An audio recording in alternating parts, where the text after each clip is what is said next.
So, it's Easter weekend 2022, and I was thinking about the theme of Easter and how that could possibly add some value to your individual performance or organizational performance. And that is the idea of life, death, and rebirth. And a few years ago, I came across a pretty interesting model of the cycle of life. And this could be applied to human life, the life of an organization, the life of an asset, like a vehicle, or even a product. But it was essentially saying that it could be reduced to these three states: creation, maintenance, destruction. And that all life is in a process of moving through one of these three states. And I thought that's pretty interesting. I can see it. You know, when a baby is born, we see life being created. And we know that if it's not maintained, so proper feeding, proper nutrition, proper health, checkups, very quickly, destruction is not too far away. We know the same is true in the industrial space and in real estate. Buildings require maintenance.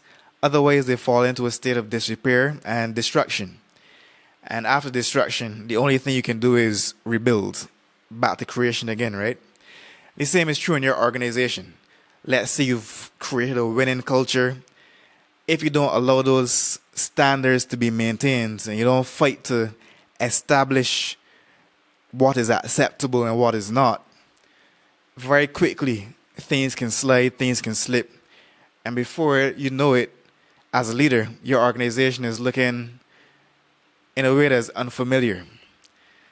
And I thought, okay, that is something worth remembering. Creation, maintenance, destruction. But over the years, I also added another way of looking at it in terms of a perspective.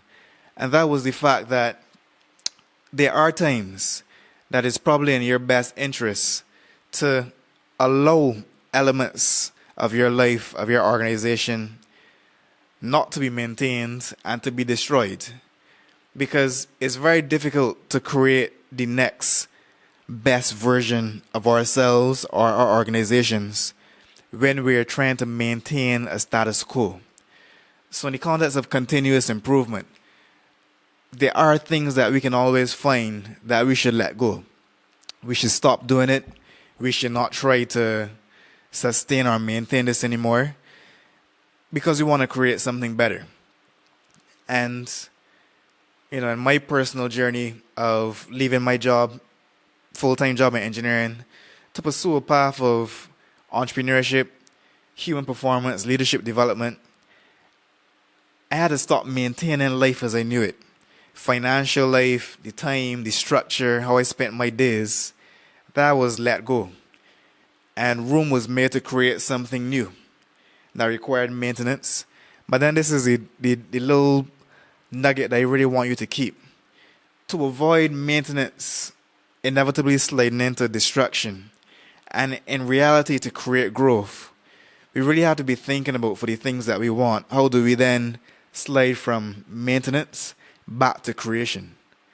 Because in the recreation, that is where continuous improvement happens. So we essentially want the negative things to be destroyed, don't maintain them, and the good things that you want to improve, take a step back to recreation.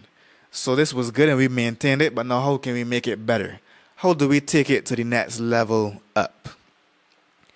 And I don't know, that crossed my mind today, and I just thought I'd get in here, and this is a bit of a rebirth or recreation for me as well. After, you know, the past 2 years or so being heavily focused on fatherhood and balancing family life alongside client work and the other things that y'all have going on, I told myself this year that I'd get back online, be a bit more present digitally, and this video is a little bit of a start in that direction. So wherever you are, I hope this added some value, some perspective that could be useful, and a little framework to keep in mind as you navigate the journey of your life, your career, and building and growing your organization. So until next time, I'm Gregory Skeete, your coach in the Caribbean, specialist in human and business performance, and I look forward to seeing you again soon. And be sure to let me know your comments down below or drop me a message. I always love to see it. So wishing you all a very happy Easter if you celebrate it, and if you don't, warm greetings all the same.